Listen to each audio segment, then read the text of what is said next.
sometimes there are really extreme cases where people have gone through multiple rounds of IVF and they come to you and you find something rather simple to treat and they turn out to be able to have children. Can you tell us? Not uncommonly, there could be a bacterial infection with a husband's sperm. So here they are making these embryos, not knowing that there might be bacteria attached to the sperm. Now, if the sperm then, and the embryo becomes infected, various inflammatory cytokines and so on may be created. And yes, the embryologist sees a perfectly good embryo, 8-cell embryo, and things look good, put it inside of the woman, it doesn't take. It doesn't take because the embryo itself could have been damaged from the bacteria that was attached to the sperm. So therefore, before you put your $15,000 up for IVF, look for bacterial causes for failed IVF, or look for immunological causes.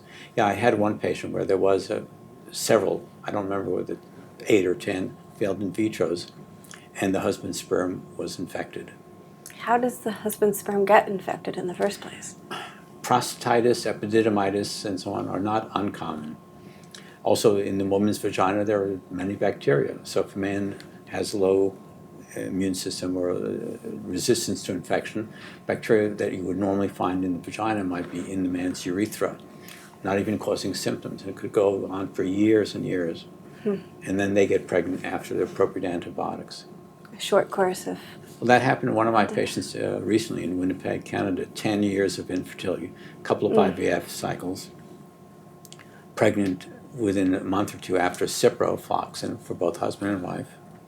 And now she's pregnant 3 times in the past 5 years. You also have some interesting and relevant cases, I think, for a lot of people out there in your book, Making Babies.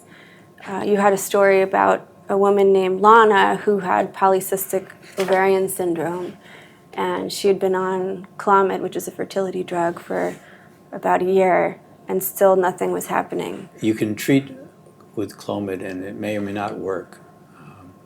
If you add a pill called dexamethasone, it will help suppress the androgen production from the ovaries and from the adrenals as well, gently, to the regimen. It works like supercharged Clomid. So instead of going on to 2 or 3 or 4 Clomids a day, on half a pill a day or 1 pill a day, you add dexamethasone to it. It works more efficiently and effectively. Why is that? Because Clomid will also increase androgen production.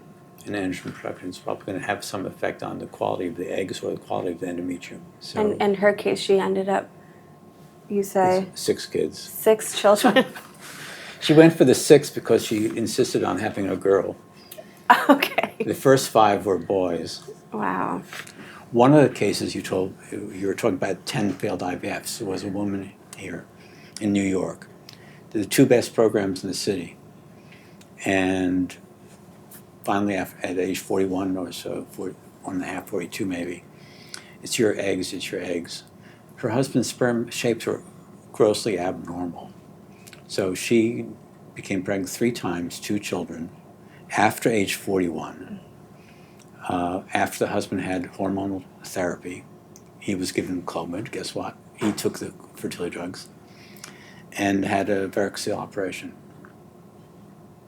So it was not her eggs. It was not failing IVF 10 times is absurd.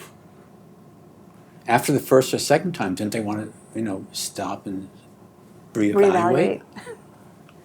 I'm sorry. I'm proud to be in this specialty, but I'm also disappointed that they don't act like they should as diagnosticians and detectives.